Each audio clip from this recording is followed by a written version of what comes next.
Hi there, everyone. I'm Linda from Just for Tummies, and welcome to today's live video. Today, I have the great pleasure of interviewing a lady who is a medical herbalist, and I like to call a friend of mine, Katherine Bellchambers. Like me, Katherine lives and practices in Nottingham, and we've known each other for quite a few years now. We met at a networking event and we just clicked. So I'm going to invite Katherine into the live video in a moment. If you're watching this live, welcome. We are streaming live on the Just for Tummies Facebook page, in the Tummy Talk community, on the Tummy Talk community page on LinkedIn and on YouTube. For those of you who are watching this on catch up later, maybe, welcome too. If you have any questions, don't hesitate to post them below this video, and we will try and answer them whilst we're live. So let me get Katherine into the video. Hello. Hello, Katherine. Thank you for giving up your precious time, because I know how busy you are, in talking to us about kitchen herbs for digestive health. Hello. It's a real pleasure to be here. Yes, we have known each other for some time, haven't we? I think it's about 10 years.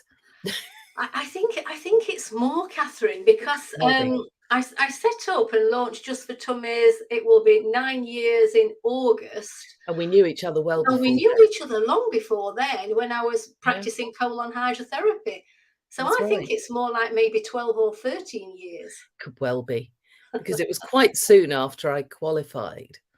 Yes, and we did meet at a networking event, didn't we? Actually, not quite. Oh.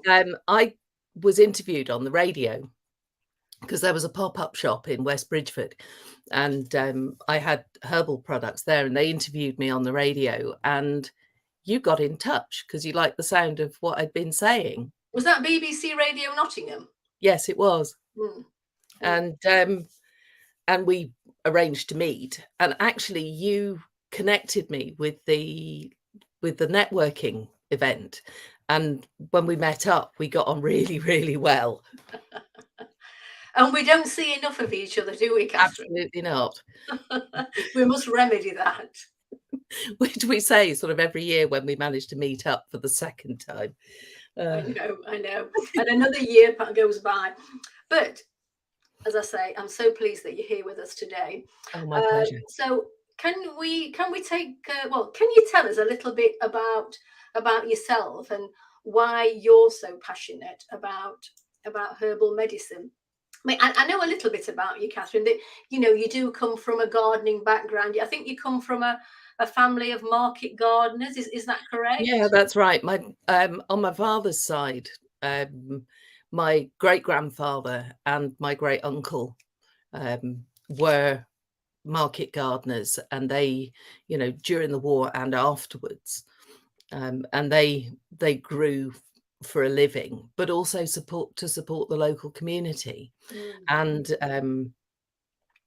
on my mother's side of my mother's Dutch, and as you know, the Dutch are inveterate gardeners, and she was just always in the garden, and she actually went to the effort of learning the English words for wild plants so she could pass that knowledge on to us.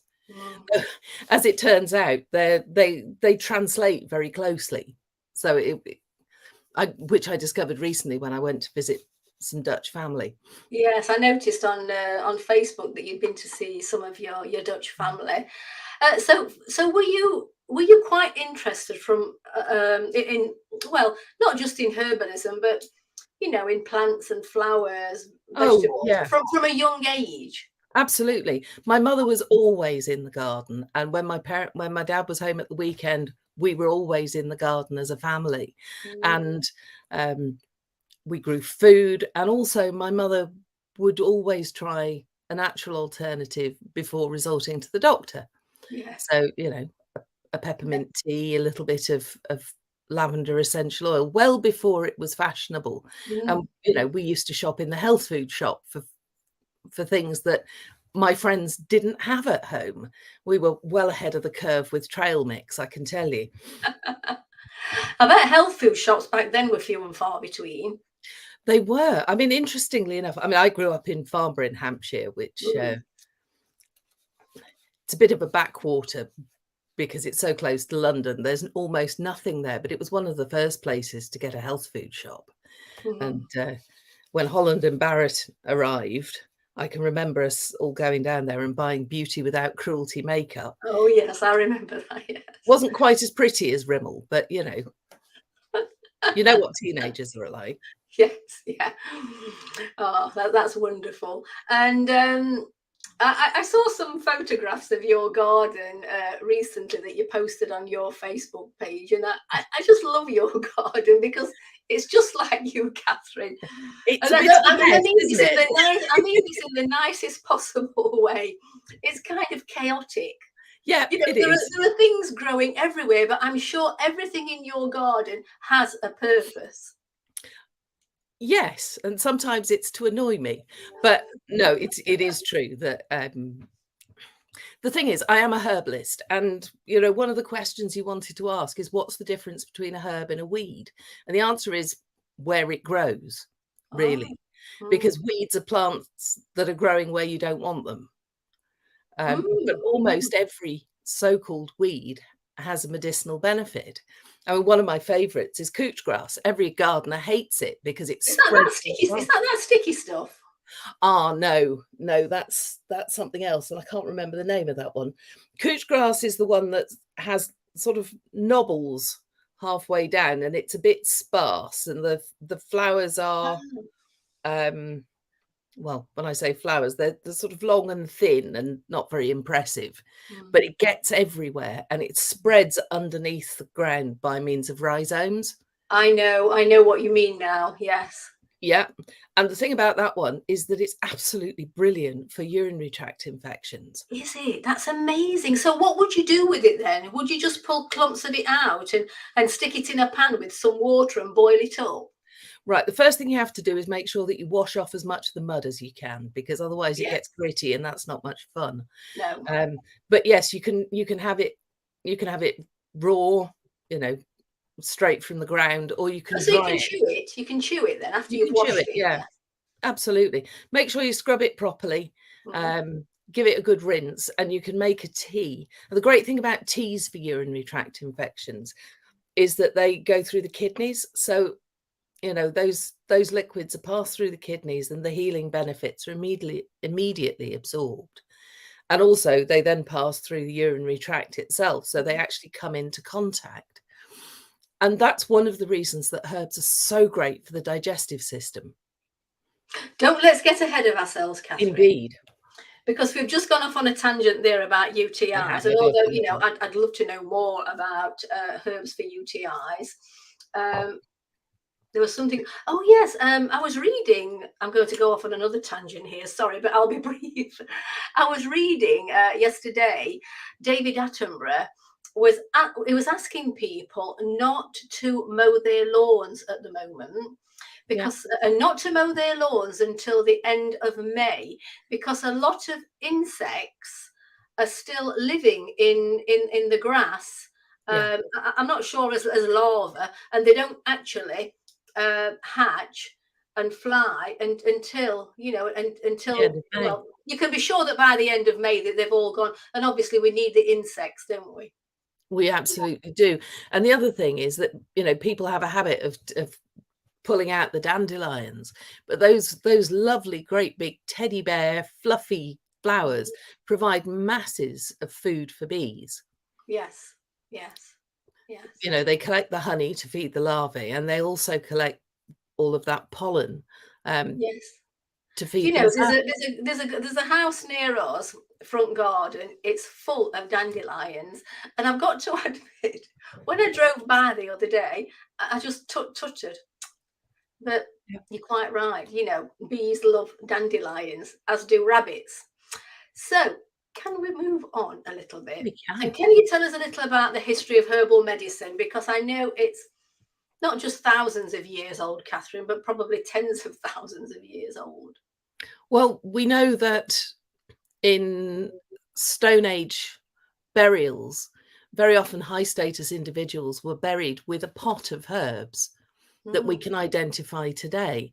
And, you know, where they found people who've been mummified in bogs and frozen in at high altitude, very often they're carrying a pouch of herbs with them to treat what may come along.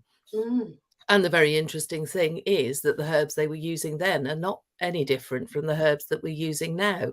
Calendula for wounds, you know, that had a resurgence during the Spanish Civil War. It was issued as a dried herb to soldiers in the Spanish Civil War to pack out gunshot wounds. So they'd put it on the wound topically. Would they mix it with anything? And they'd probably chew it and pack it into the wound. Oh, with spit, yes, yeah. I mean, you know that thing about rubbing dock leaves on nettle stings? Yes. It's much more effective if you chew the dock leaf, because the enzymes in your spit help to break down the cell walls, and you get more of what you need actually on the injury.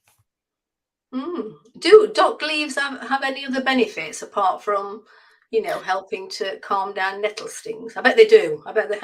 Oh, they absolutely do, but it's not the leaves, it's the roots. Oh, it's the roots. The roots contain this yellow constituent known as berberines, which is anti-infective. It supports liver function. It's antibacterial, antifungal, antiviral. It stimulates circulation. It's good for the lymphatic system. So that's the system that runs alongside the blood vessels, that carries away all of the detritus, all of you know, the toxins that we don't need. They move into the lymphatic system and then out through the digestive system, and that's how we get rid of the things we don't need. I did a video recently where I demonstrated, you know, skin exfoliating and skin brushing. I tend to use, you know, one of those Calypso sponges that's quite hard. There's soft on one side and hard on the other. But I went on to explain the importance of skin brushing and exfoliating for the lymphatic system, especially if for whatever reason you can't move very much. Maybe you're disabled or you've got chronic fatigue or long COVID, something like that. It's such a simple thing to do to really improve your health. You know, just to assist your body and your immune system in clearing out the toxins. It's just, it's so simple. Yes, it is. You know, and inexpensive. Very inexpensive. And if you can't reach your legs, you can still do your arms and you can do your thighs. You know, as long as you're brushing towards the heart, that's really important. Yes. So let's come forward a few thousand years to, let's say, modern herbal medicine. Are we talking King Henry, or are we talking Elizabeth II? Oh, right. Well, let's go. King Henry is kind of interesting. Oh, go on, then. Go on. Henry VIII was an amateur herbalist. Oh. And he wasn't actually very good, but thankfully his herbalist was Culpeper, who used to follow him around. And the Culpeper. The Culpeper, correct. Okay. Yes. Yeah, he was the court herbalist. Anyway, Henry, as I say, he was an alchemist and an amateur herbalist. And what he liked to do was look after his courtiers and the peasants who worked on his estates. And they would run like hell if they saw him coming, because, as I say, he wasn't actually very good. But he enshrined in law the right of an individual to seek the healthcare that they want. So it's known variously as the Quacks Charter and the Herbalist Charter, but he saw the barber surgeons going around cutting lumps off people, and many of whom died, and he thought they were the quacks. So he protected the right of the individual to seek the medical help that they want, which means that in the 2012 Human Medicines Regulation, which is translated from the 1968 Human Medicines Act. That's where I was getting mixed up. The right of person A to seek treatment by person B is enshrined in law, as long as the medicines that are made in a place from which the public can be excluded. Yes. And I, as a qualified herbalist, can make medicines without a license. I have a degree in herbal medicine, and I have 15 years of practice behind me, so I'm extremely safe. And interestingly, my public liability insurance, which covers me for £6 million worth of legal assistance, cost me £60 a year. Now, I know that a GP is paying in excess of £5,000 a year for the same type of insurance. So that tells you what the insurance business thinks of herbalists. Of herbalism, that it's very safe. It's very safe. Yes. It's very safe if it's practiced by somebody who knows what they're doing. Yes, because otherwise it may not be safe, and we can come on to that a little bit later.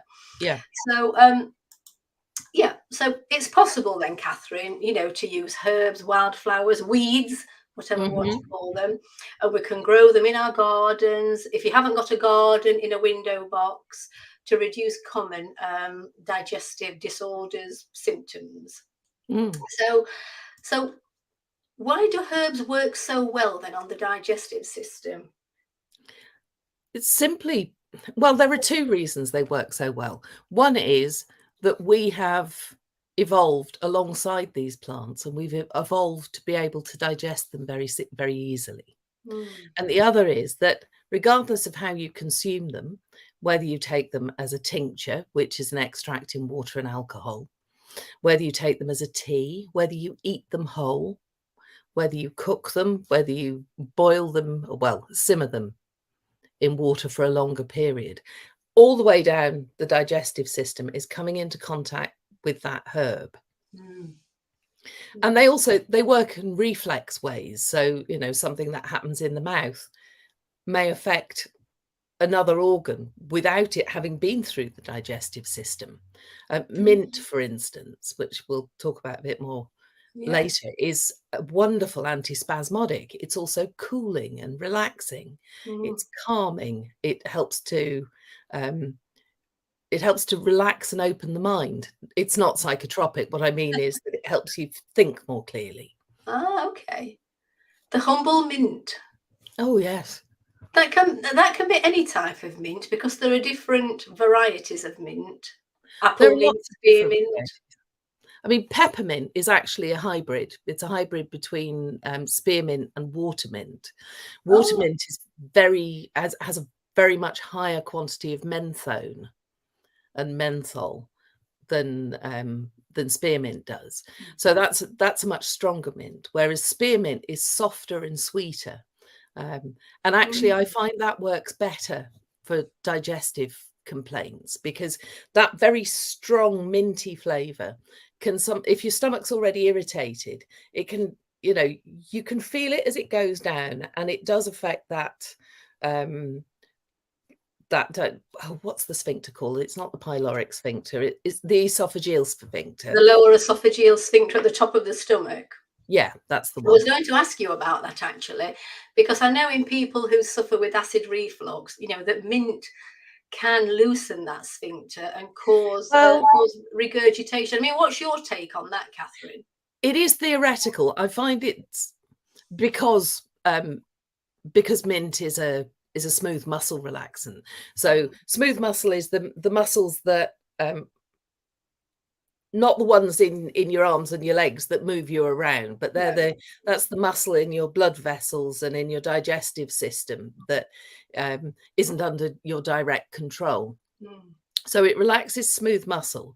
So on the one hand, it's really good for you know, relaxing cramps in the stomach. On the other hand, it could, if you've got, for instance, a hiatus hernia where that sphincter has become looser, it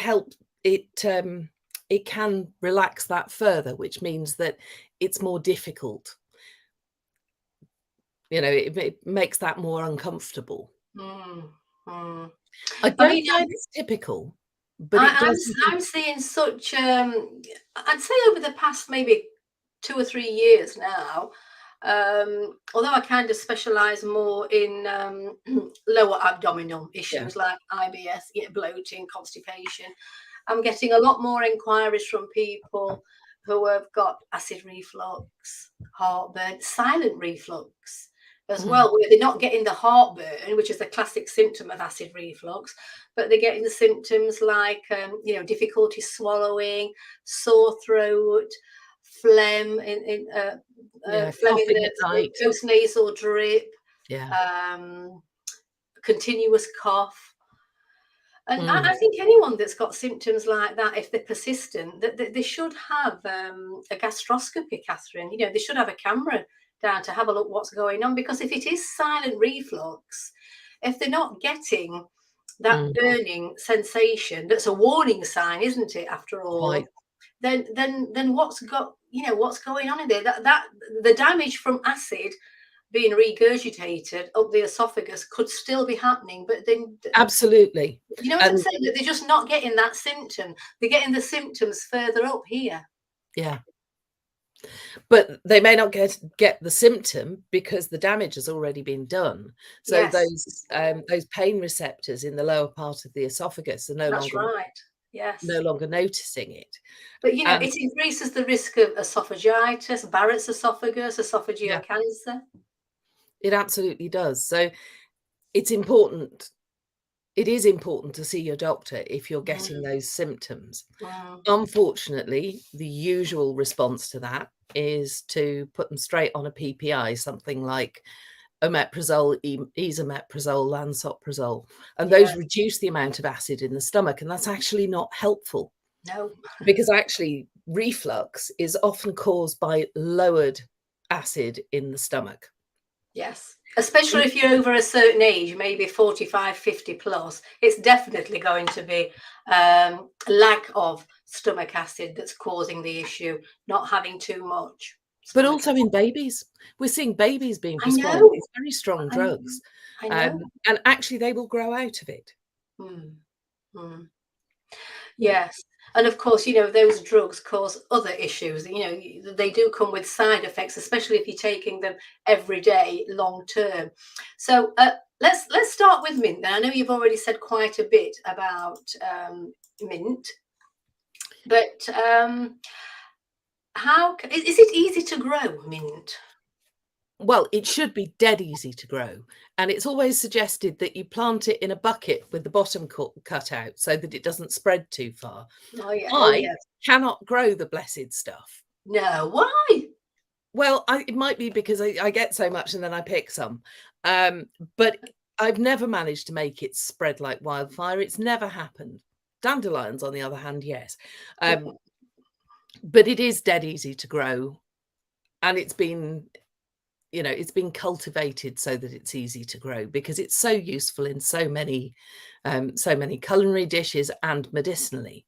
And it's a safe herb that you can give to children, and it's a safe herb that you can take yourself. This is the bog standard mint then, Catherine, not spearmint, not apple mint. It really doesn't matter, to be perfectly honest. I mean, the one I wouldn't take lots of is watermint, but that mostly grows in wild ponds, and generally folk don't go foraging in wild ponds unless they've got an idea of what they're doing, simply because it's so strong. But most of the ones that you can buy in the supermarket fresh, that you can buy in the garden centre, any of those will help.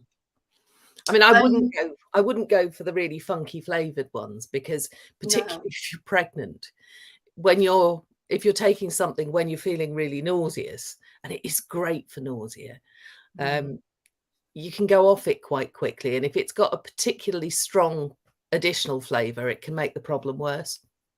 Okay, so it's quite safe for pregnant women then? Yeah, it is. So how would someone prepare it then?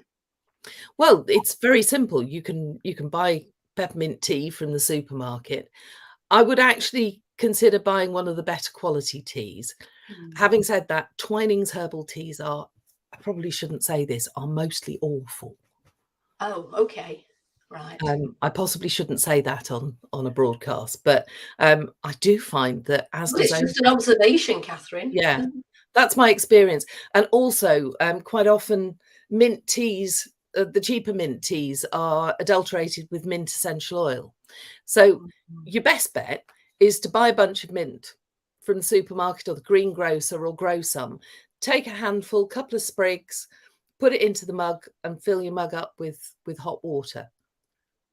And is mint available in the supermarkets all year round? Absolutely. It's grown hydroponically. So from a medicinal perspective, you know, if I was going to make it into a tincture, I'd prefer to grow it myself in soil, because then it'll have, you know, more minerals and more enzymes From the soil, yes. Um, And do you bother using a fertilizer on the herbs that you grow? we garden organically. So everything that we grow is grown organically, and the fertilizers we do use are made, you know, we make our own compost. I sometimes make a fertilizer with comfrey. Basically, you leave comfrey in a bucket with rainwater till it starts to smell really bad, and then it's great. It does smell awful though, and you just water the plants with it, and it adds extra nitrogen to the soil, but in a very natural way. I mean, the other way to ensure that your soil is really good is to garden, not just organically, but no dig gardening, lasagna beds, where you're putting... What's that?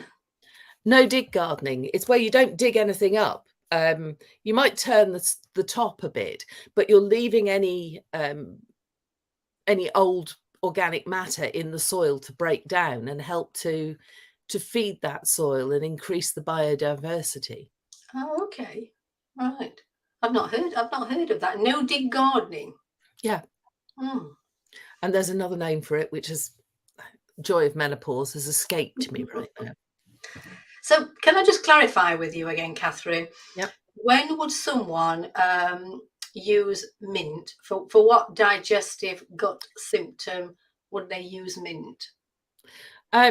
You can use mint for abdominal discomfort. Actually, for acid reflux, it can really help to calm down the feeling of acidity in the esophagus. It's useful if you're feeling nauseous. It can be safely used during pregnancy. Children, you can give it to children who are feeling sick or have been sick, because it helps to clean out the mouth as well and to feel a little bit better. After a big meal, it's a good thing to take as well. Would you say that it was an astringent herb? It is slightly astringent, but it also has demulcent properties.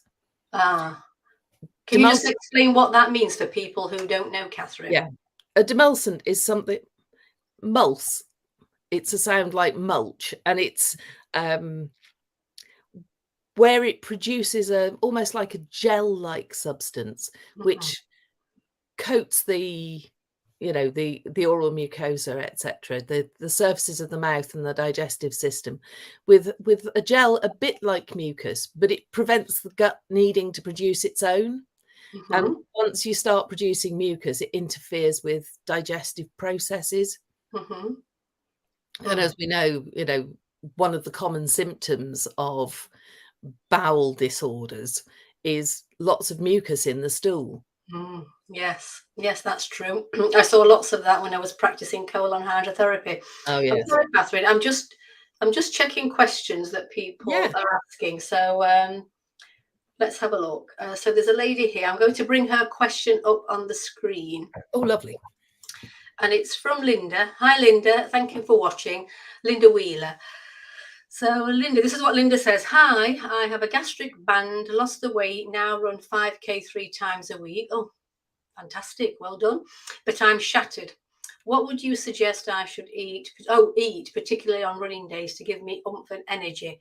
I'm never hungry since the band either.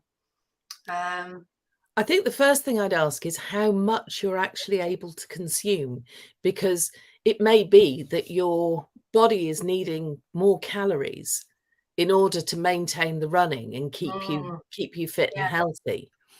It might be that it's a good idea to talk to, your gastric band surgeon about that energy deficit.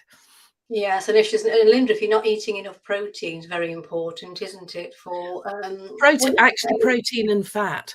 Protein and fat, yes, yes. Yes, because you can't get the volume of carbohydrate into the system to increase the amount of calories that you're consuming.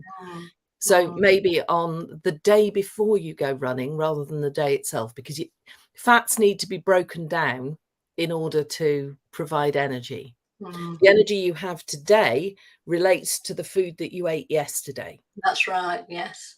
Yeah. So I would say the day before you're running, you perhaps need to eat a little more fat so that you have more energy available to you when you go out for your run, because that will be coming from glycogen, which is a breakdown product, which is stored in the liver, and you need enough of that available to you to be able to keep going. Yes, yes. What I do want to know is, when you say you're shattered, are you shattered after you've been for a run, or are you shattered all the time? All the time, yes. Yeah, that's a good question, actually. And Linda, if you want some really healthy recipes that are gluten-free, dairy-free, refined, sugar-free, breakfast, lunches and dinners, then you'll find them on the Just for Tummies website. If you go to the navigation bar at the top of the website, I think it does say Linda's blogs, and you click on that, there'll be a drop-down menu of all the fact sheets I've written, including all of our recipes that you can download for free. So thank you for that, Linda. But as Katherine said, there is one other answer to this as well. There's a class of herbs called adaptogens, which include ashwagandha, eleuthero, ginseng, Siberian ginseng, etc. And there's one in particular called rhodiola, and there's a lot of research into the use of rhodiola for athletes. I've heard of that, yes. I've heard of rhodiola, yes. Rhodiola rosea. It's a great herb, but you do need to get a good quality supplement. It's worth talking either to a herbalist or, doing a bit of research into the quality.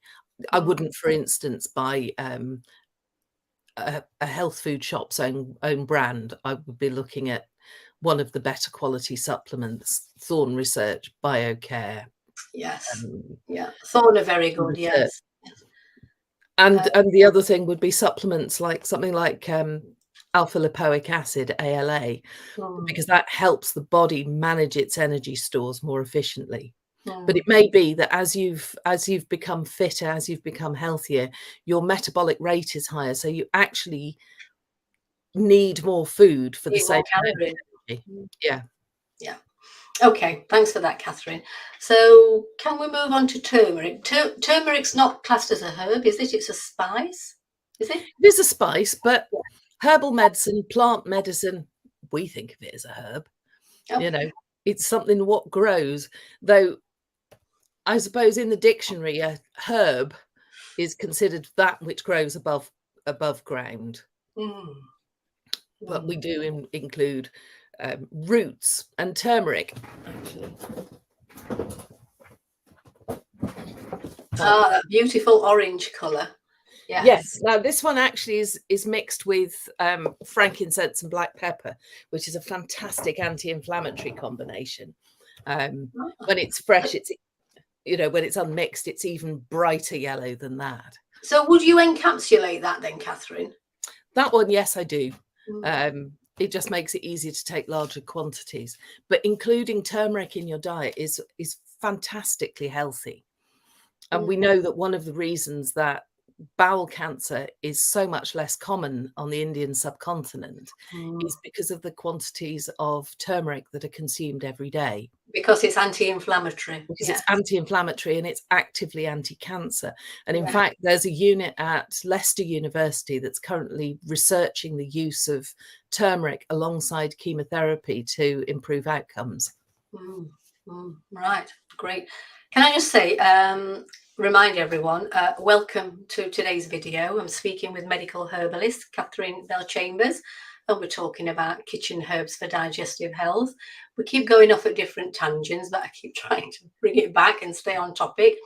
And if you want to any more videos where I'm interviewing Katherine, because she is so knowledgeable, not just around herbal medicine, but certainly women's health. I mean, I know you do treatment, Katherine, but really, like me, it's women's health that's your passion, isn't it?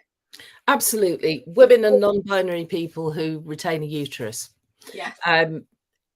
That whole reproductive axis, the pituitary, hypothalamic, ovarian axis, causes us so much trouble throughout our lives. I mean, lots of joy as well, but who hasn't had a rubbish period that spoiled their fun at some time or other? And it's absolutely unnecessary. There is so much you can do with herbs, lifestyle changes, supplements, and the occasional colon hydrotherapy treatment, I have to say. And some of your supplements are so useful for those menstrual issues. We'll have to do a live, Katherine, about hormonal health for women, including menstruation and menstrual issues, but right through to menopause as well. Because again, I'm contacted by so many women who are going through perimenopause, menopause, or the postmenopause, and it's kind of wrecked the digestive system. Acid reflux, bloating, constipation being the 3 symptoms that they seem to develop. Absolutely. And constipation is the enemy of hormonal health. And also it's very, we now know that it's a precursor to Parkinson's disease as well. And that serious constipation in early life can be a predictor of Parkinson's in later life. Now, what we don't know yet. Is that new research? Yeah, there's research into that. It was in one of the versions of Nature. Oh, okay. I think it's Nature Medicine. I'll have a look for you.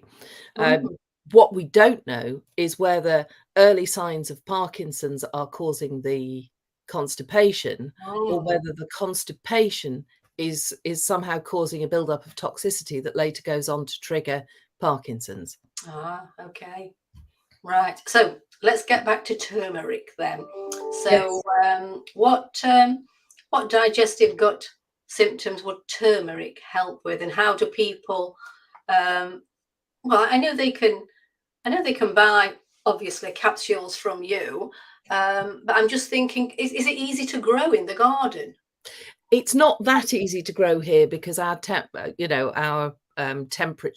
at the moment isn't high enough to get the level of constituents that we want. Having said that, the way that climate change is going, it could well be in 10 years.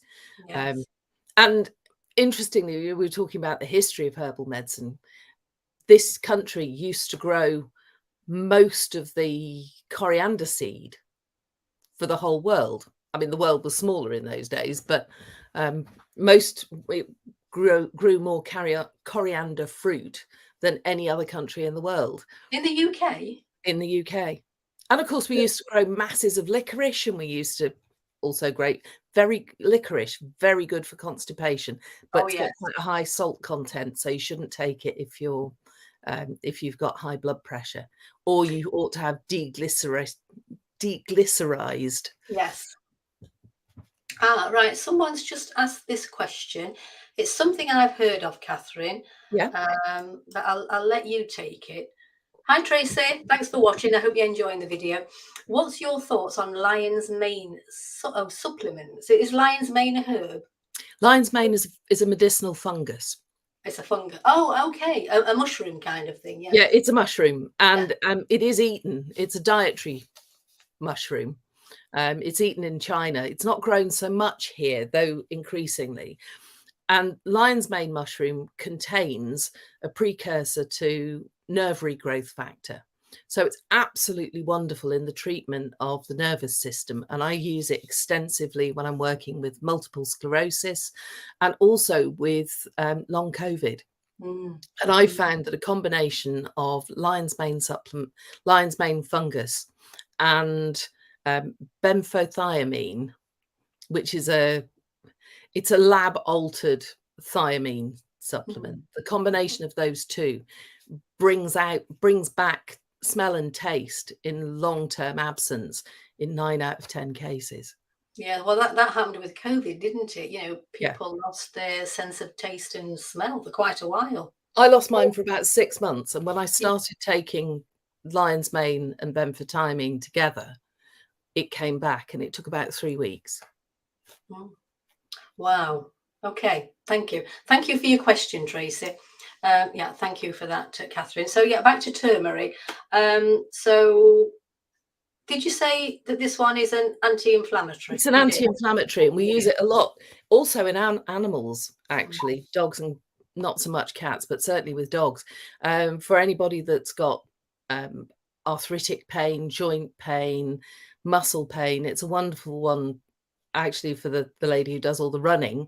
You know, if she's starting to find that she's uncomfortable after her runs, taking turmeric will help, and it also helps to promote digestive health. What about rose hips, though, Katherine? I'm going off on a tangent. Sorry, folks. You are. I mean, arthritis, rose hips. It's actually rosehip seed for arthritis. It's the oil. It's very anti-inflammatory, though the hip itself contains lots of natural vitamin C. So that's good for the body in general, because vitamine means vital amine. We can't live without it. And actually there's more vitamin C, bioavailable vitamin C in a rosehip than there is in an orange. Yes, I read that. I did read that. And my mum's got rose hips. Well, she's got a rose bush that when it's flowered, they turn into rose hips. All roses do. It's just that some are more useful than the others. The best ones are the dog roses. That's right. That's what she's got. She's got a garden full of roses, but she has got a dog rose as well. It's ancient. It's been there donkey's years.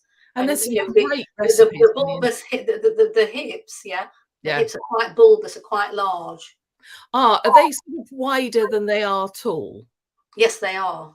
Right, that's Rosa rugosa. Rosa rugosa. Of course, Mum says that's my Rosa rugosa. Yes, not dog rose. And they're very good as well. And they also have fantastically fragrant petals. And the petals, they're edible, and you can use them in salads, but also just smelling it is wonderful for grief. Oh, is it? Oh, that's interesting. Rose helps to unlock the heart. I mean, this isn't scientific, but my experience of bereavement is that the combination of hawthorn and rose, which are both the same family, together really help when you're feeling those deep rushes of grief. You mean smelling them? Smelling them, taking them in internally, the flavour, the smell. And also rose, interestingly, rose petals contain eugenol, which is also in cloves, it's local anaesthetic, but it has a very calming effect on the nervous system. Sorry, we haven't got on from turmeric, and we've got ginger, garlic, dandelion. I know. We better crack on. So yes, what's the easiest way then? Because it's difficult to grow in this country with our climate. So what's the easiest way someone can take turmeric? Add it to food, have curries, have stews, and also you can make a paste with it that makes to make a turmeric latte. Oh, I love that turmeric latte. Yes, and that can be very calming. And it tastes good. Yes, it does. It does taste good. Okay, let's move on to ginger. Ginger, a wonderful pungent spice. Again, difficult to grow here, but not impossible. If you find a piece in the supermarket that's got a knobble on it, put it in a tray of compost, and it grows sideways. You will get shoots, but it grows sideways as the plant increases in size. It is a fantastic anti-inflammatory. It's anti-nausea. It really helps if you've got colic, digestive pain anywhere down, and at any point in the digestive system. You know, a ginger tea is, the Dutch call it gemberthee, which is a combination of lemon and ginger, and you can sweeten it with honey, and they'll also put cardamoms and black pepper in there as well. And it's the typical digestive for after a big meal, because it really helps to relax those muscles and reduce any irritation. If you yes, I mean, as you know, it's one of the ingredients in my tummy tea, ginger, along with black pepper and licorice root. And people say to me, you know, I like to drink it after I've had a big meal or my evening meal, because it just seems to help everything digest better. It really does. And it warms the lining of the stomach. And when that improves the ability to digest your food. Ice cream is a terrible thing to eat after you've had a big meal, because it cools down the stomach, which reduces the amount of acid you're producing. It reduces the circulation to your digestive organs. Don't do it. And in Chinese medicine, you know, pregnant women, anyone with digestive problems is banned from eating cold food at all. Yes, because as you say, it slows down the digestive processes. And it's not an old wives' tale. It's provable. If you cool down the stomach, it doesn't digest food as well. Yes. And it's like, you know, in winter, we shouldn't really be eating salads in winter. We shouldn't be eating cold foods, should we? No. In spring is when you start to eat salads, and there's some wonderful wild plants that you can add. Dandelion leaves in salad. Those bitters really help to improve your digestion. What else? Goosegrass, sticky willy. Sticky willy, yes. Cut it up into small pieces, because it's a bit rough, but you can put that into stews and soups, and you can juice those things. But if you're eating salads, you need to include an acid and an oil to make the constituents of the salad absorbable. So actually, your salad dressing is performing a vital service. So what do you make your own salad dressing then? Yeah, I do. And I tend to use nut oils or olive oil, and never cook with olive oil. It just ruins it. If you're going to cook with a solid fat, something like lard, because it doesn't change its structure. It doesn't burn. Coconut oil as well, but don't cook with liquid oils. Once it gets over a certain temperature, it burns, and then it's much easier to produce the trans fats that we try and avoid. Yes. So what do you add to your salad dressing? Either vinegar, and I have recently made my own apple vinegar, which was an interesting experience. I tend to use apple cider vinegar with the mother, because you have all of those enzymes available there. That's anti-inflammatory, helps improve digestion. Or a white wine vinegar. I recently tried to make some damson wine, which has produced a fabulous vinegar, but wouldn't drink it. Or you can use lemon juice if you prefer to avoid, you know, anything that's fermented for any reason. But the advantage of these good quality vinegars that have been fermented is that they add to the supply of digestive enzymes. Yes, that's right. Yes, they do. I'll make my own vinaigrette if I have time, but I must admit my favourite shop bought one is by a company called Mellow Yellow. It's their classic vinaigrette. Have you come across them, Mellow Yellow? No, I haven't. I shall have to look them up. But it's dead easy to make a vinaigrette. Get an old jar, put 3 tablespoons of oil, 1 tablespoon of vinegar or lemon juice, pinch of salt, pinch of sugar, twist of pepper, and just shake it. It doesn't take any time at all. Right, thank you for that then, Katherine. So let's move on to another favourite, garlic. Oh, garlic. Garlic is the best plant antibacterial, antifungal, antibiotic. There's good research for that, for treatment of antibiotic resistant Staphylococcus aureus. So MRSA, methicillin. It will work topically on those kind of ulcers where nothing else will. And the same is true of the digestive system.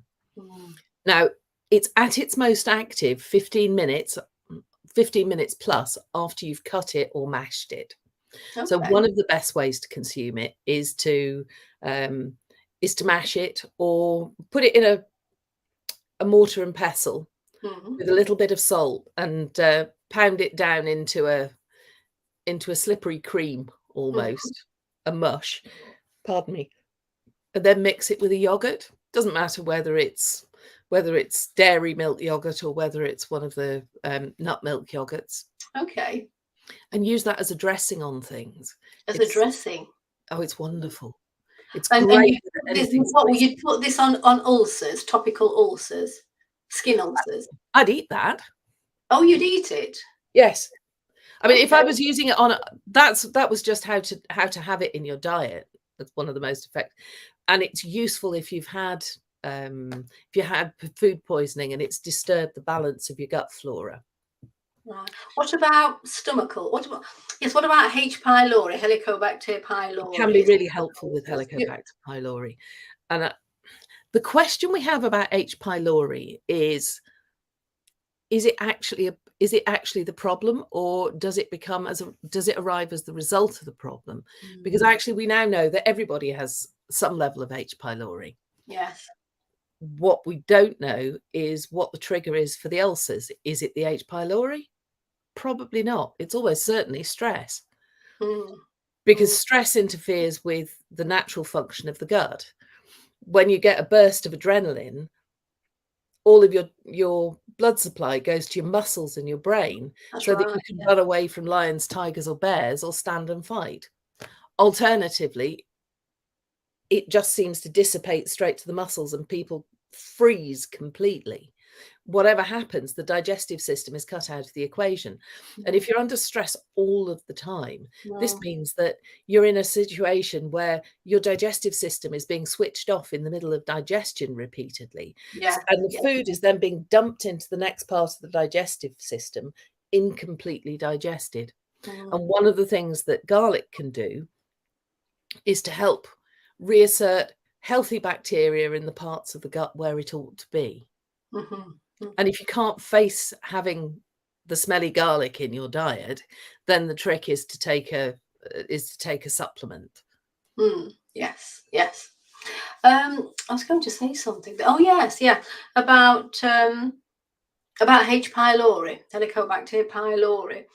I mean, surely there's a connection, Katherine. If someone is taking a PPI, an proton pump inhibitor, like like omeprazole, lansoprazole, and if H. pylori gets into the stomach, it's going to be easier for it to screw its way through the mucosal membrane into the tissues of the stomach.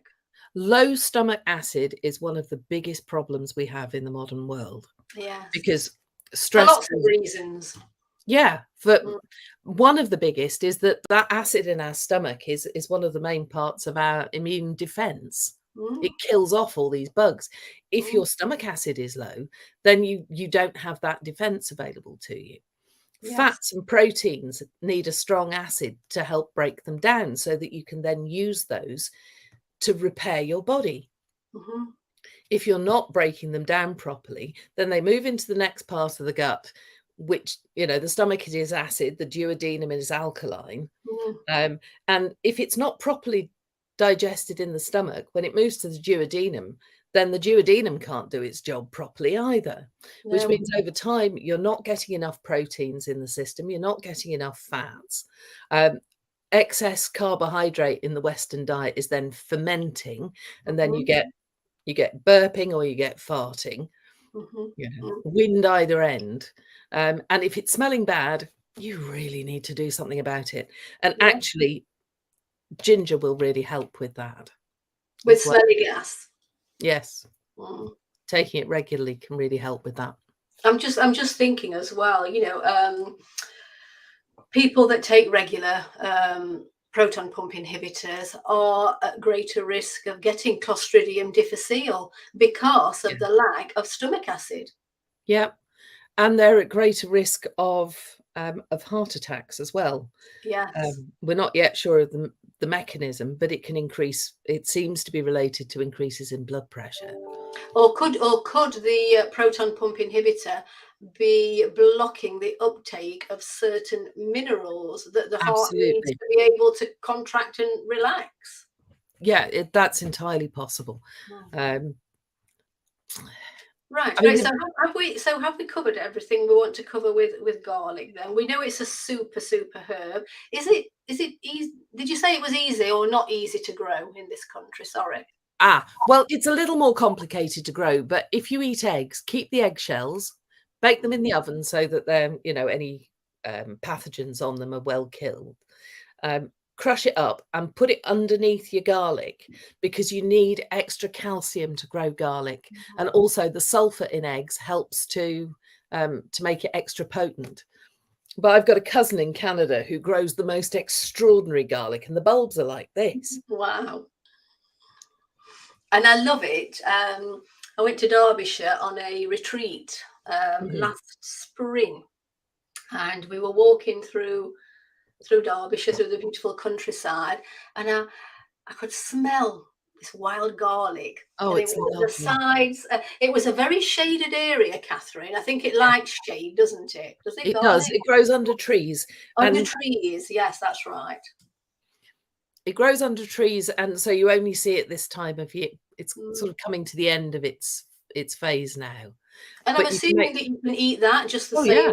Yes, yeah. You can eat it, you can cook it, you can make the most amazing pesto with it. And actually, wild garlic and new nettle pesto is a thing of beauty. Wow, wild garlic and fresh nettle shoots. Yes. Nettles are really great for the nervous system, but once they start to flower, they start to produce oxalic acid crystals, and those can harm the kidneys. The kidneys, yes, they can. So it's fine to make tea with it, but don't eat them whole after you get to the point where they're starting to flower.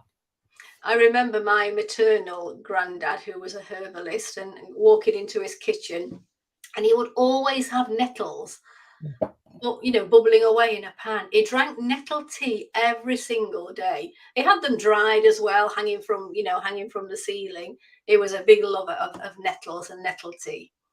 Well, nettle is a wonderful supplier of natural bioavailable iron and magnesium. And one of the things that gardeners used to do was keep a nettle patch and stick an iron bar in the water butt, and then water it from the water butt, so you got extra iron uptake in your nettles. Wow. And that's absolutely great for pregnant women and new mothers. Wow, that's a great tip. Thanks, Catherine. So moving on to dandelion then. Yes. The whole of the dandelions. The whole of the dandelion is useful medicinally. You can make a wonderful jam. The French make a jam with the heads. You can also make a vegan honey substitute with it. It's just so fragrant. And with the heads? With the heads? With the heads, yeah.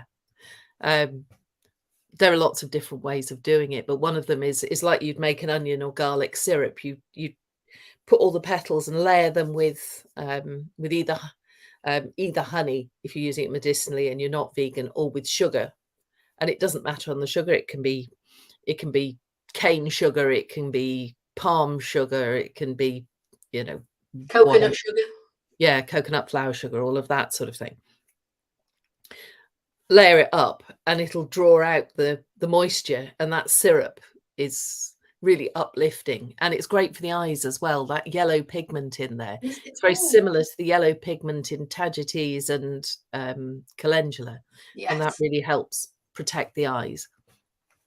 Right. So so can dandelions help people who suffer with like typical IBS symptoms, bloating? Absolutely. Bloating. Yeah. The leaves, I mean, mostly we use leaf and root, and they have slightly different benefits. The root is very nutritious. It contains lots of minerals. We dig that up at the end of the season when it's stopped growing, because then it's got the most healing benefits in there. We know that it's useful for cancer, for digestive cancers. It's a great, if you roast it, chop it and roast it, it's a great alternative to coffee, because it's got those bitter flavors, but it doesn't have the caffeine. Yeah, you can buy dandelion coffee, can't you? Absolutely. It's a great coffee. Yes, that's right. You started to be able to get that during the coffee shortages in the 70s, didn't you? That and chicory. Chicory, yes, yeah. And yes, well, so you chop it off and you can use it, chop it up, and you can use it as a coffee substitute. You can also make a tea or an infusion with it. With roots, you're better off with a decoction, which is where you put it in a saucepan and simmer it with the lid on, so that it gets softer and more of those constituents come out. Or a tincture. And to make tinctures, we grind up the roots to powder if they're dried, or mulch them if they're fresh, and then put the alcohol and the water on. Yes. Yeah. And dandelion is fantastic for supporting liver function. Of course, because it's bitter. Partly because it's bitter, but partly because it has some of those yellow berberines in it that we also see in dockroot. And there's many other constituents. So with dandelion then, would you recommend it to people who maybe had hepatitis or a fatty liver, or menopausal women that suffer with constipation? And it's important to keep the liver well detoxed. It is used for stomach problems directly, such as ulcers and gastritis. It's also used to promote milk flow. We use it for fevers, boils, all sorts of other things like that. But what it's really good at is helping the liver work more effectively. And when the liver works more effectively, the gut is better able to process out those toxic constituents. And the liver will naturally process out environmental toxins, things like alcohol, pollution, etc., before it starts processing out excess hormones. And what that means is that if your liver isn't processing out those stress hormones, when it first goes through the liver, which is called first pass metabolism, when it first goes through that liver, then it gets a flag on it called an glycone, and that marks the hormone for disposal. It then goes into the gut for its next bit of breaking down. But if you're constipated, by the time it arrives back at the liver to be, sent into the colon for disposal, the glycone's broken off. While it was in the gut, your body's gone, oh, we've used that up. It's stressful again. Let's make some more. So we make some more. And then this extra load of undisposed stress hormone then turns up again, so you've got twice as much. And again, your body's go, oh, something terrible's happening, let's dump everything out of the digestive system.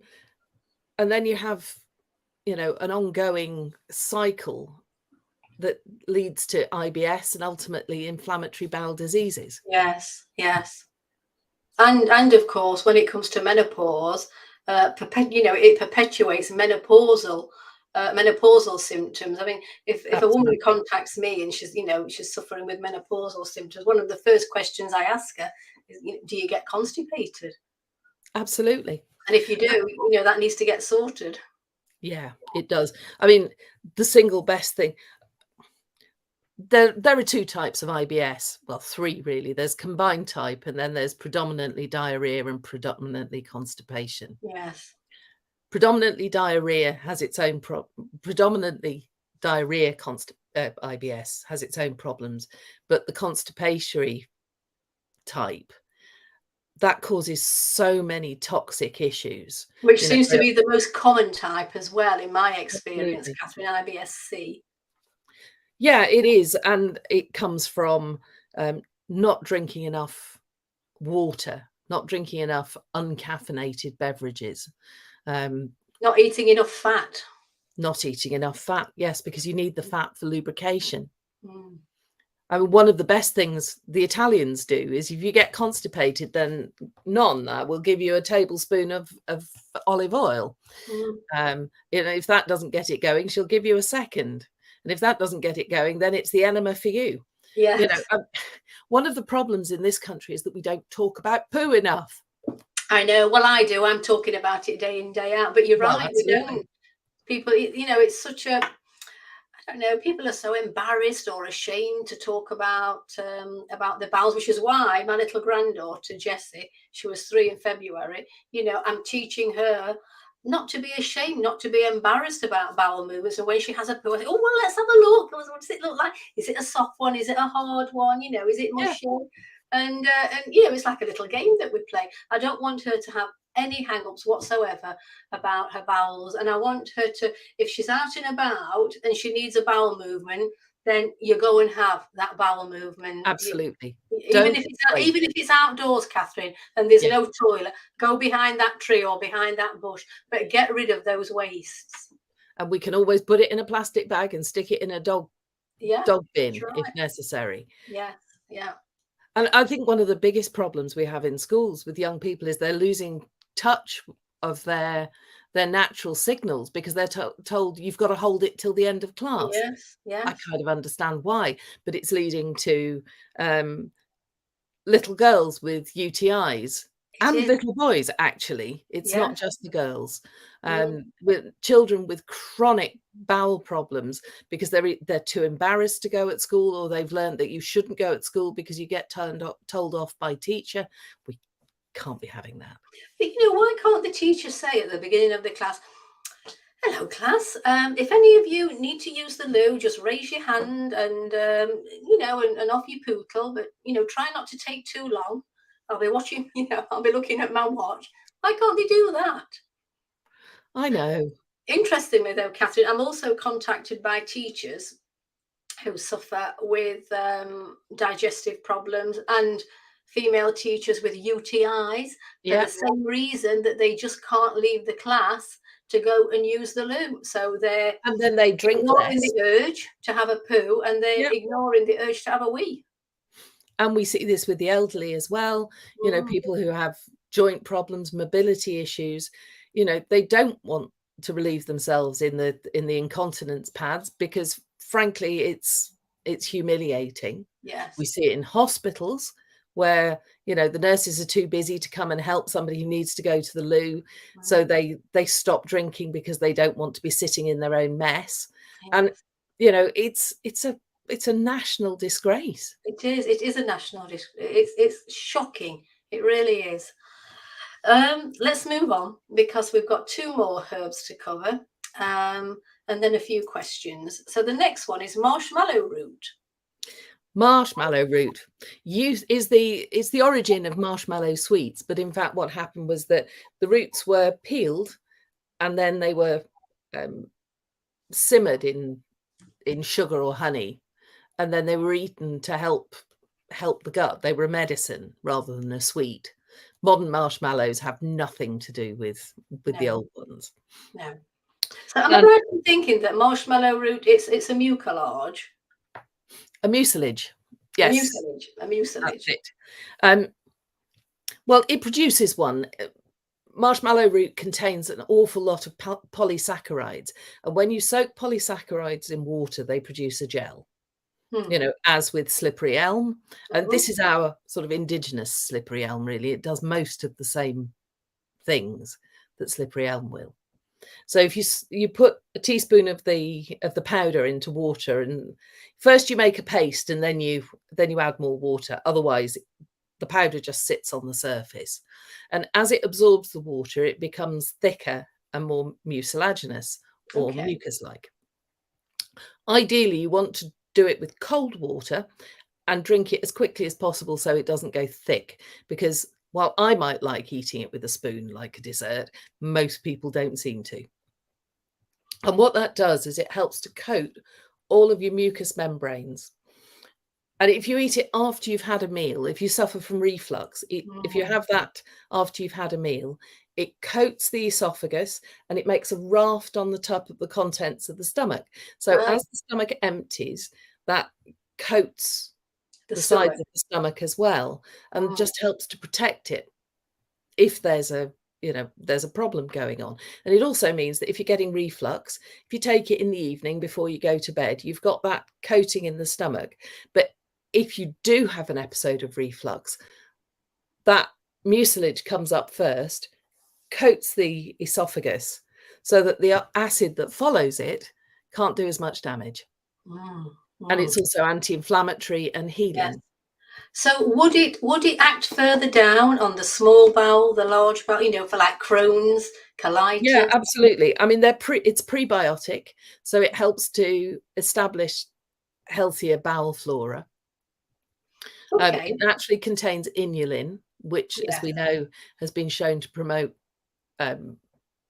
gut flora that improve mood. It's like a fertilizer for the gut. It's like a fertilizer for the gut, absolutely. So is it easy to grow? Oh, it'll grow anywhere. It'd like somewhere damp, ideally. And actually, most of the marshmallow family or the mallow family are interchangeable. And it grows everywhere. And you can use the leaves as well. You can chew the leaves. They're quite thick, but when you chew them, you can feel that sort of slippery, mucilaginous quality. So what you were talking about previously with marshmallow root, of course, that was the root, yes. So you can also chew the leaves. Yes. What about the flowers? Can you put the flowers? Oh yeah, they're edible. You can, and actually I've been known to tincture mallow flowers because they're effective, and they make a fantastic cough syrup. Do they? And what type of cough? Any kind of cough, because it soothes that irritable tract. And we use marshmallow leaves are specific against bacterial infections and specifically necrosis.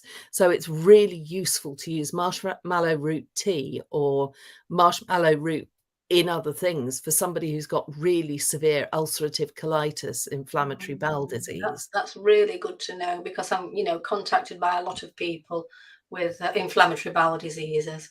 Yeah. Okay. Right. That's fascinating. There was something else I wanted to ask you, and it's just disappeared. Oh, well, never mind. It might come back to you. Oh, I know. So would you take marshmallow root for a sore throat? Yes, I would.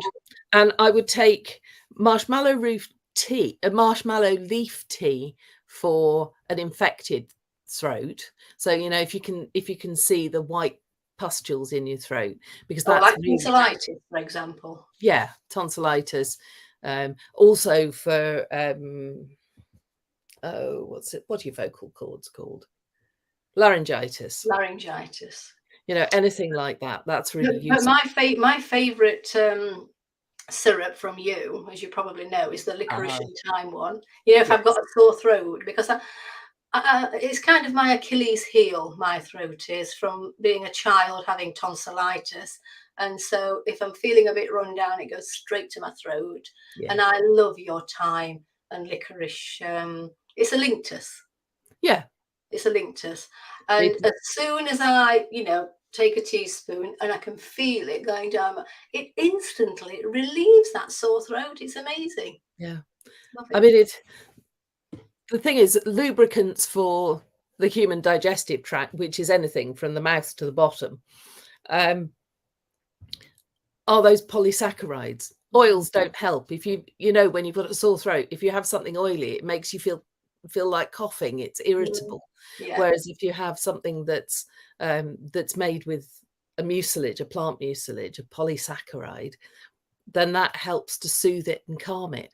And then, of course, you've got the thyme in there, which is antibacterial. Which we're moving on to next. It's our last herb. So, yes, although, it's good for digestive disorders, you also include it in the licorice and thyme just for sore throats.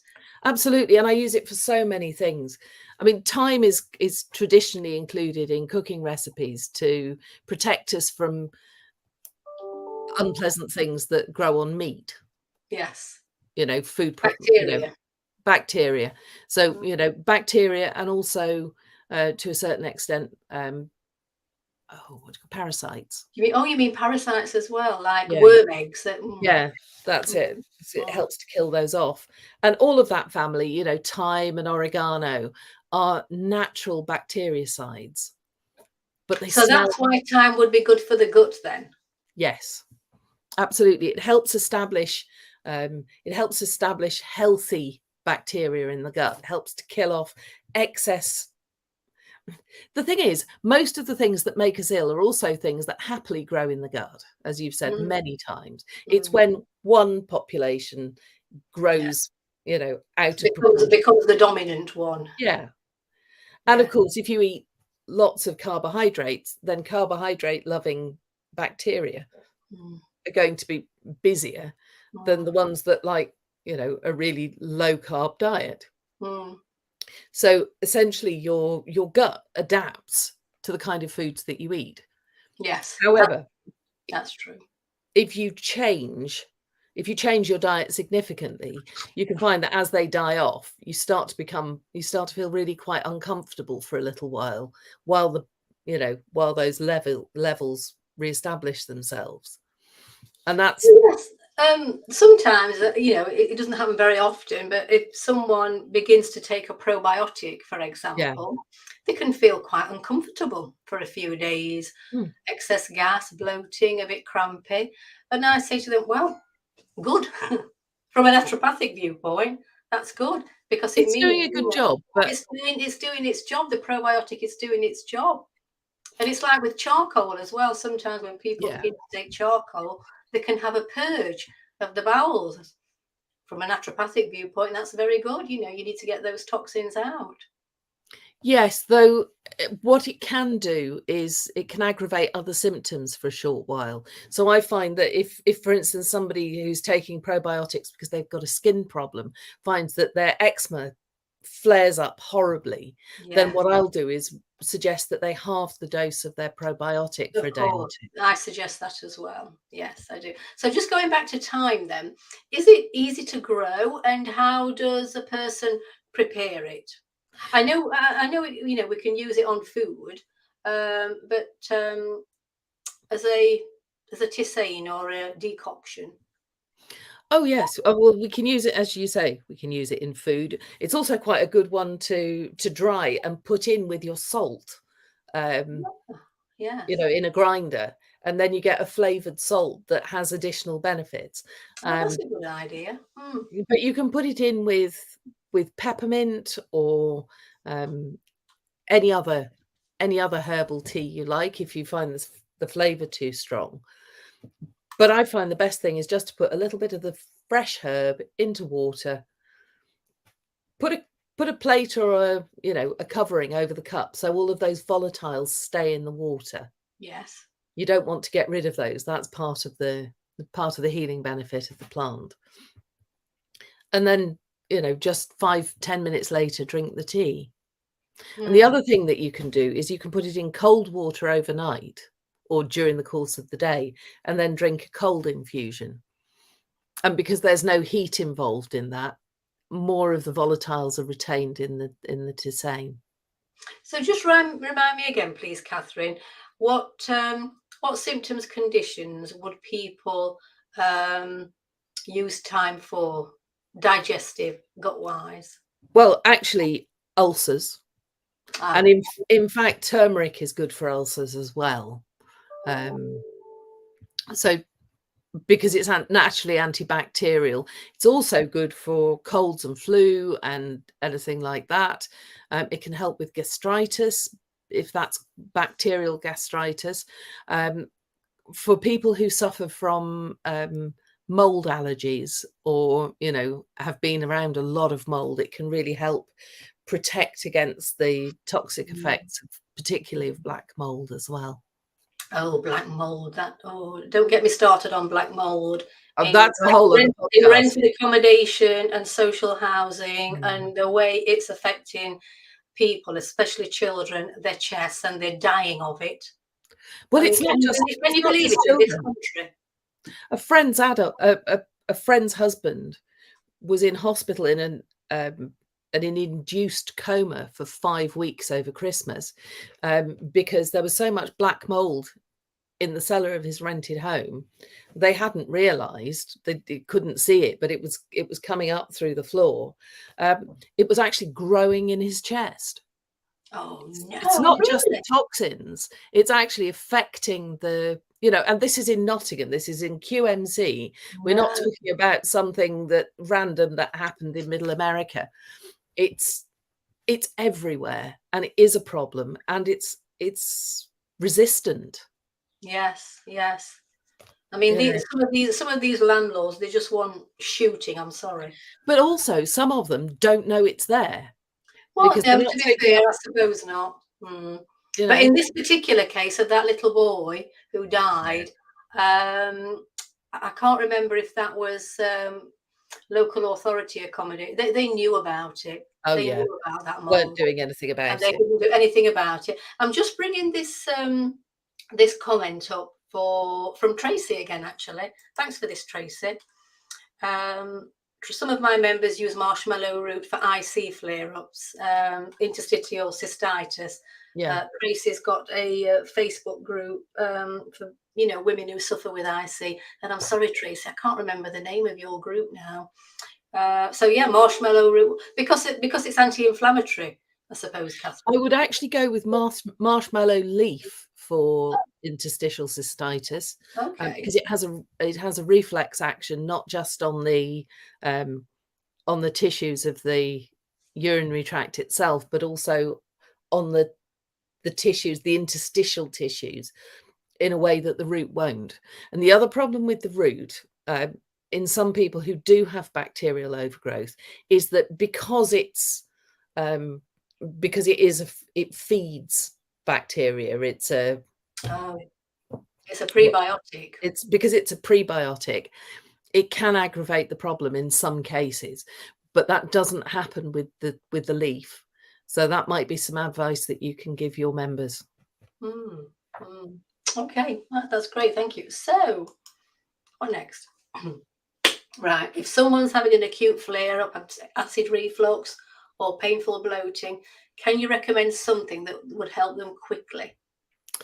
Right. For acid reflux, either marshmallow root powder stirred into water and drunk, that will immediately coat that painful sort of acid attack and also neutralize the acid in the area, and it'll put a raft on top of the stomach, so that will help with the acid reflux itself.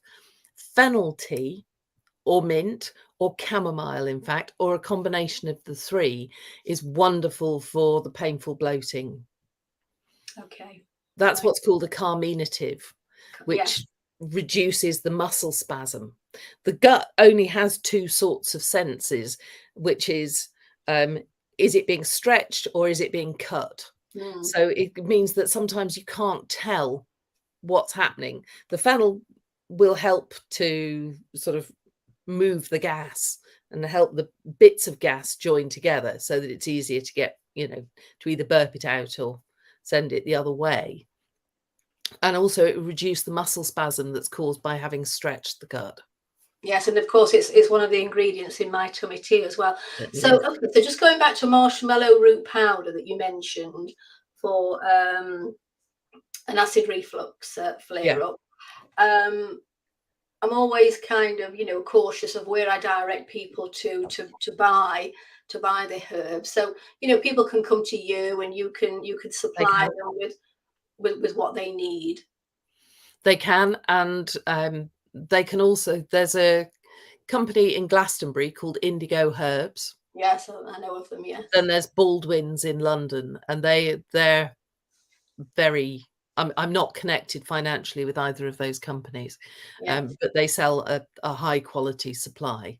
And they've been around for decades, haven't they, Katherine? Well, Baldwin's has been around for centuries. Yes, it has. Yes. I mean, as it happens, Indigo Herbs is only about 20 years, but the people who run it qualified through the same course that I did, and they're excellent people. Yes. Okay. Thank you. So I know you covered this, but if you can just clarify again, the difference between a herb and a wildflower or a weed is where it grows. Yes. Is that what you said? That is absolutely it. A weed is a plant where you don't want it. Yes, a weed is a plant where you don't. Oh, okay. And that's generally the only difference. My garden doesn't look quite like anybody else's because, frankly, I like the weeds. You know, there's and something that you plant that you really love, like those Chinese lantern Oh, plants. they're beautiful. They're Yes. beautiful till there's nothing else in your garden, and then it's a weed. Oh, yes, yes. Have you The still got your chickens and bees? I still have the bees, but I don't have the chickens. Unfortunately, Oh, when Bob was in hospital with bowel cancer, yes. it became too much for me looking after him, visiting the hospital, running the business, and looking after the chickens. So a lovely lady called Nadine Cooper, who has now moved I know to, Nadine. you do, don't you? She's Yeah. moved to Yorkshire, where Oh, my hens are now living their best life. oh, okay. So You must miss the fresh eggs. I do miss the fresh eggs, and I miss the personality of the birds because they were Yes. all rescues. Yeah. As interestingly were the bees, but so They were rescued. yes. Well, they came from somebody who had to give up beekeeping because she suddenly became horrifically allergic to bees and she couldn't find anyone to have them. So we did. So you get fresh honey then? Yes. Well, we get fresh honey when we get round to actually doing the beekeeping. We're more sort of bee havers than beekeepers because for us, the beehive is there for the bees. And, if there's a bit left over, then we'll have some. But because of the state of pollination and bee populations, we've mostly just been letting them live there rent free. Yes. But when we do, the honey is absolutely wonderful. But we have had problems when the oilseed rape is growing. Oh yes. Why is that? Because the sugars in it crystallize so fast that you can't spin it out and the bees can't use it. And we think that may be one of the causes of colony collapse. Right. Oh. Having said that, we do have a big stand of lime trees across the road. And when the lime blossom honey is being made, that is fantastic. Okay, thank you. Are all herbs natural prebiotics and probiotics? Yes and no. Not all herbs. But if you forage your herbs from the wild, or even if you just go and walk in the wild, the natural yeasts and bacteria that live on things that grow are fantastically healing. And we absorb those, we breathe them in, they support our respiratory system.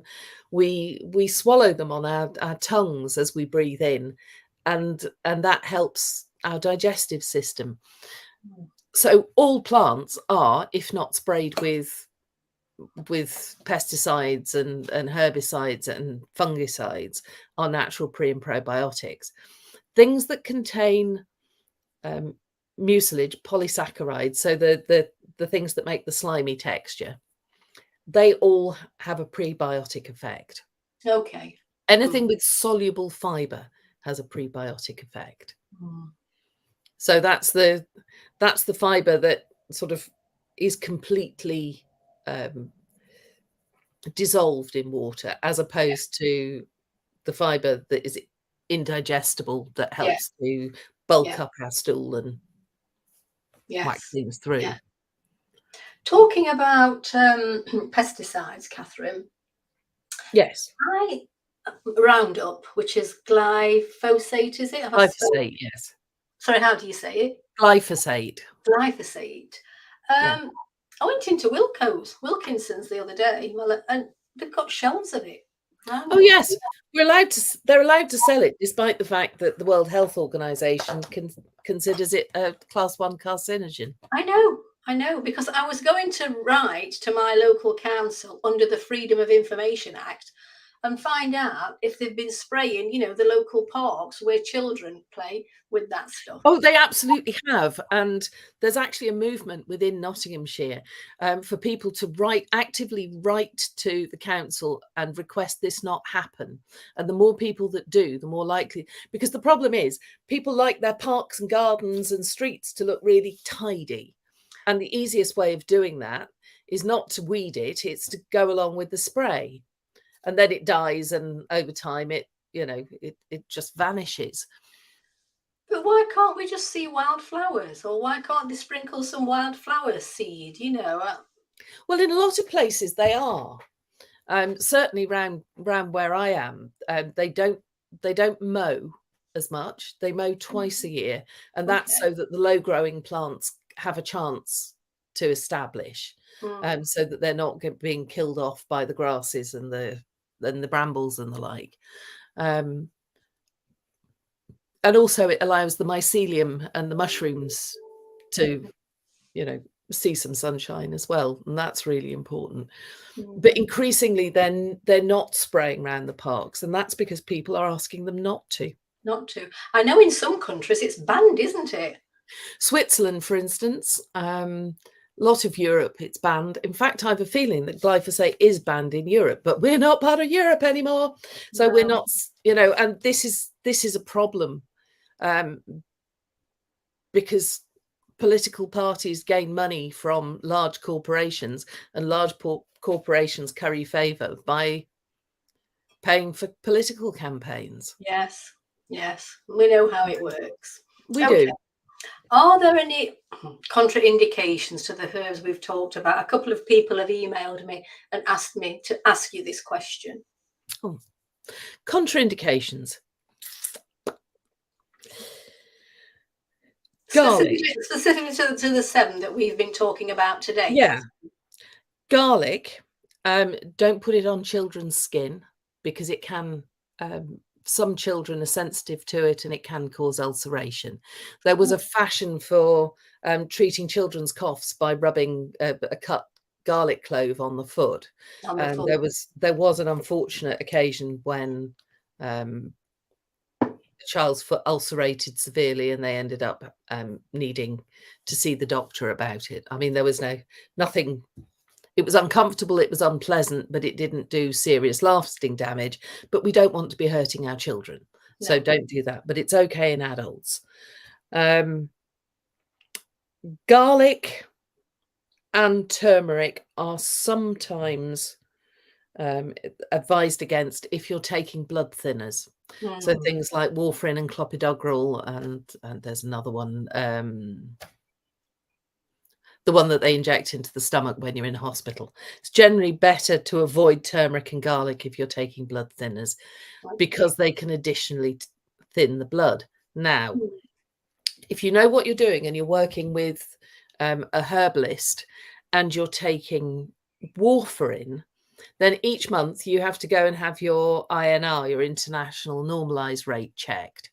Yeah. If you're taking herbs that are reducing clotting naturally, then over time they will actually reduce your dose of warfarin.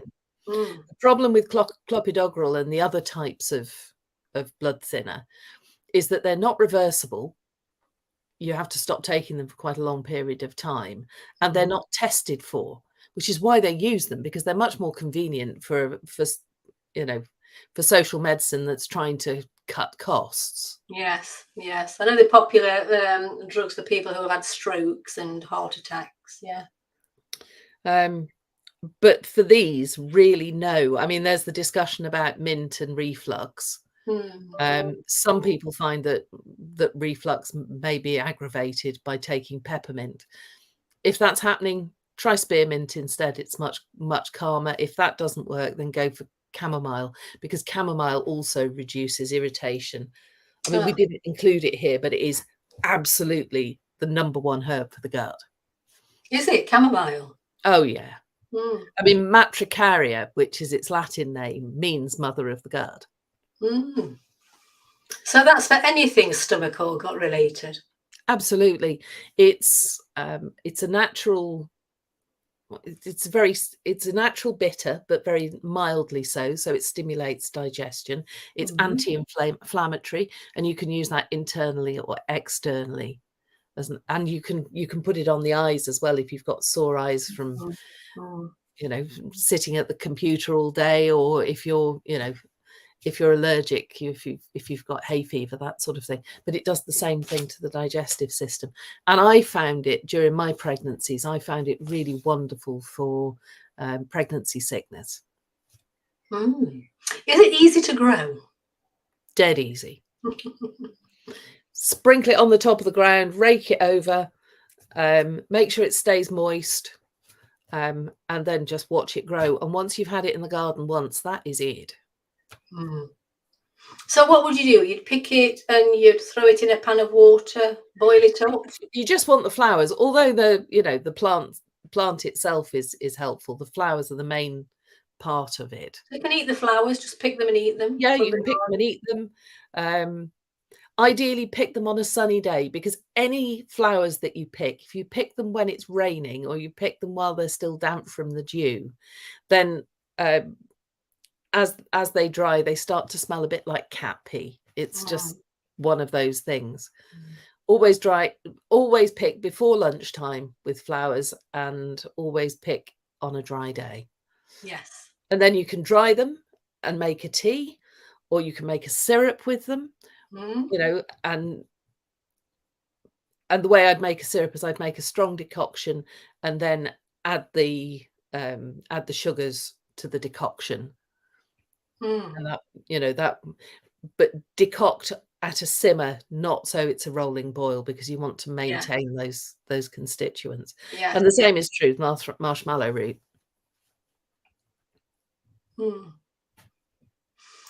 Right. I know we're going over time. Are you okay for time, Catherine? I'm fine. Yeah. It is just so much to cover, isn't there? And I'd love to do more videos with you. I'm just thinking, actually, June, I'm sure it's June, just for tummies, it's all going to be about anti-aging. I'm not talking about from a beauty aspect, although that comes into it, skin health. It's not anti-aging, it's healthy aging. Healthy aging, of course it is. Healthy aging. What did I write? I wrote it down here. Yeah. How to stay well and live longer. Yeah. And I thought, because there's no point living longer if you feel like hell. Of course, yeah. So I thought, if we could do a video together about herbs that can help, it's sort of herbs that can help maintain a healthy immune system, healthy kidneys, bladder, liver, gut, brain, lungs, joints, muscles. There's so much. Yes. There really is. Would you be up for that? Absolutely. Great. I'll talk about herbs anytime, as well, including to strangers in the street when I'm taking photographs. I'm getting a bit of a reputation. Well, I think they know you pretty well in Westbridge. Don't they do. The woman with the hat. Yes. So I think we've covered this already. So the 7 herbs that we've spoken about, are they all suitable for children? Yes, these are all herbs that you can use in food safely with children, and they're all the herbs that you can use safely as medicines with children. However, when we're talking about prescribing for children, we always use much smaller doses for several reasons. One is their bodies are physically smaller, so they need less. Another is their immune systems are fantastic at that age. They're growing, they're developing, so they need less for a better outcome. And the other is that they just respond so well. Why use more when less will do the same job? Yes, yeah, makes perfect sense. This is a bit off topic, but a lady emailed me and wanted me to ask you, Catherine, which herbs can be used to support, about the typo there, support adrenal glands and thyroid function? Well, that's a bit of a lecture. I mean, I teach endocrinology at the School of Herbal Medicine, so this is right in my wheelhouse. Yeah. The simple best thing you can do to support your adrenal glands is reduce your stress. Now, there isn't giving somebody a herb to give them more energy is like giving somebody with a £10,000 debt a £500 loan. Yes. For a short while, they feel great, but the debt still has to be paid back. Yes. And the same is true with thyroid function, because thyroid function often dips when we've been under a lot of stress for a long period of time. So get out in the green so you can calm down your hindbrain. Where it comes to herbs, you want things that are going to help you sleep better. So sleep is key, isn't it? When it comes to stress, sleep is key. And we produce more growth factor in the early part of sleep. So making sure that we get a decent length of sleep. And, you know, it's often said that we repair the most between 10 and 2 in the morning. There's less research on people who work late consistently and get up later, because they can be just as healthy and just as happy as long as they get the same length of sleep. The problem is when somebody stays up till 2 o'clock in the morning and then gets up at 5, that's not enough sleep.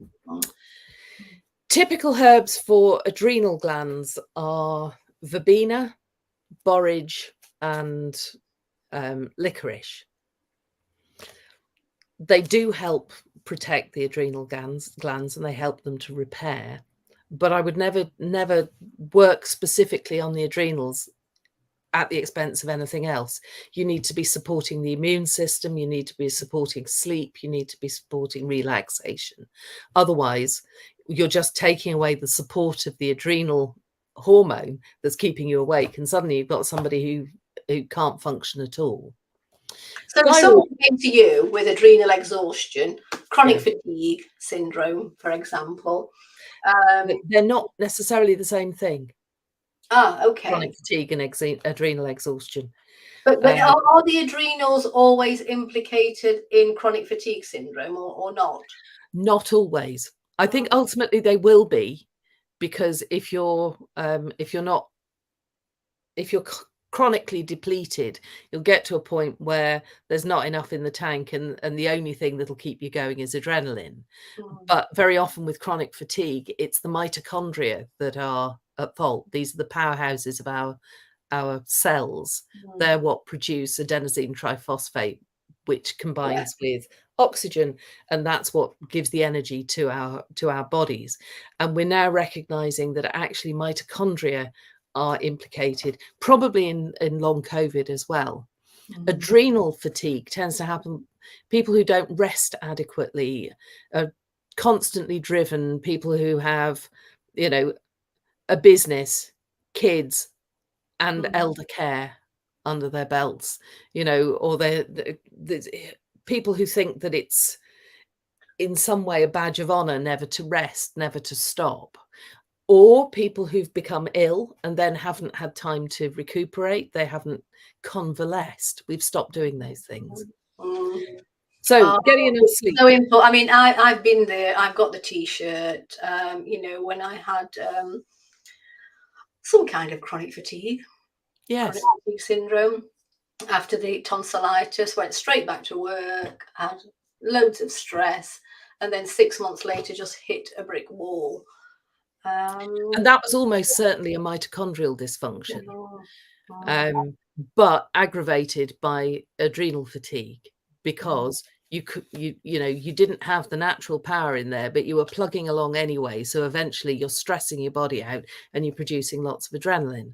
And the stress was just too much. It was just too much for one body to cope with, Katherine. And the thing is, we all say, oh, I can't stop. I can't stop. I can't do this. Well, you can't stop till you have no choice. And then you find, oh, hell, I'll find a way. Yeah. I had COVID last year after, 3 years of looking after my husband through cancer, running the business, looking after my mother, who was also ill at the time. And I was in bed for a month.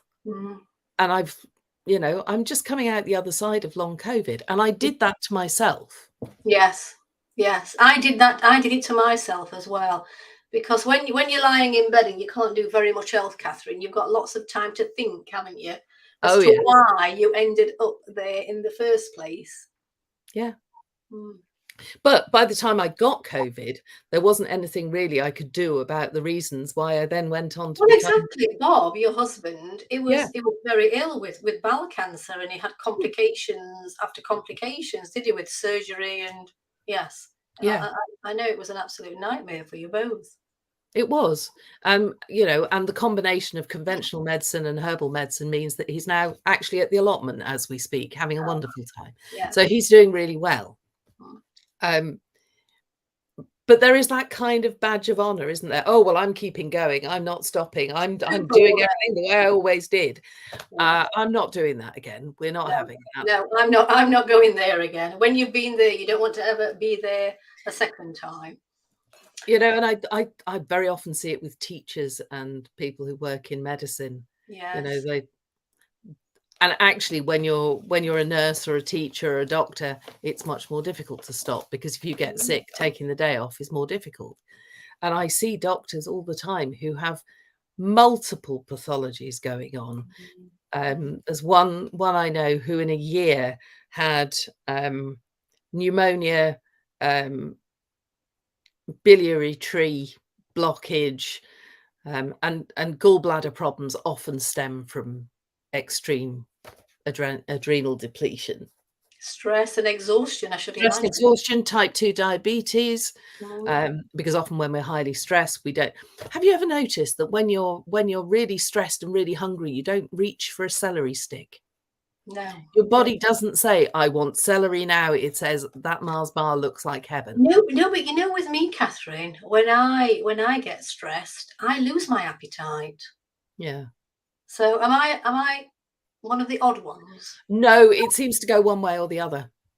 Yeah, I lose my appetite, which is why when I had the issues with chronic fatigue after the virus, tonsillitis. Yeah. You got so thin, didn't you? I lost so much weight. I went down to 8 stone. And that's not healthy for a woman of your height. I felt shocking at the time. I mean, I managed to pull through it with the help of complementary therapies. Yeah. Which is why you do what you do, isn't it? Why I do what I do. Moving on. Right. How can someone find a qualified medical herbalist? There are a couple of professional associations that I recommend, and those are the National Institute of Medical Herbalists, of which I'm a member, and the College of Practitioners of Phytotherapy, the CPP. And both of those organisations insist that their members have either a degree or a degree equivalent course that it has been validated, and that's at least a 3-year training. Mine was 5. The College of Herbal Medicine in. I was going to ask you, Katherine, where did you actually train?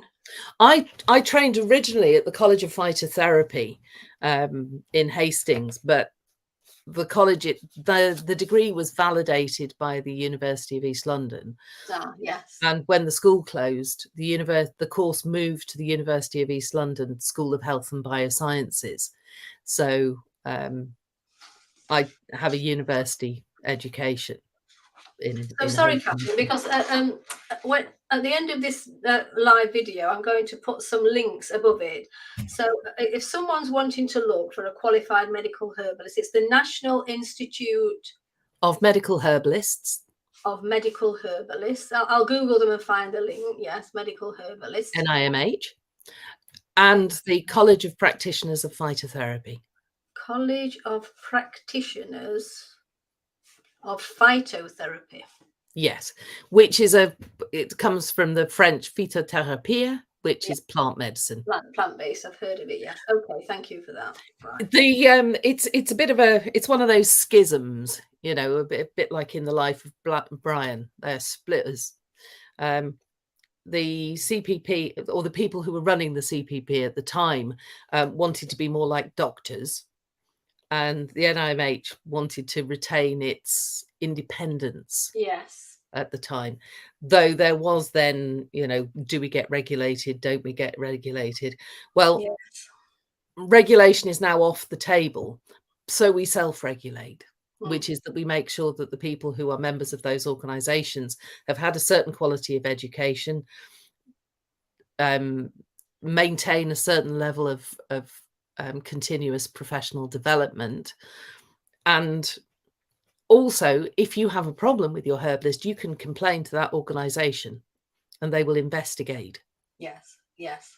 The other thing you can be sure about is that in order to be a member of those two organisations, you have to have insurance, Yes. Comprehensive insurance. Public liability insurance. Yeah, public liability, but also malpractice insurance. And we're insured to do talks like this. So the advice that I give is covered.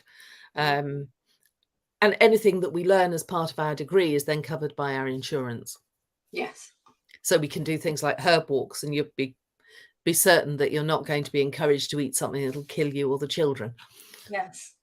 That's good to know. Always good. Yes. Finally. How can someone find you if someone's interested in contacting you for some advice, help? What's your website name, your contact details, social media handles? I will put these above the video again, Katherine. So yes, anyone that terrible. I can't remember now. I will put the link. I'll have to look those social media handles. I can't remember.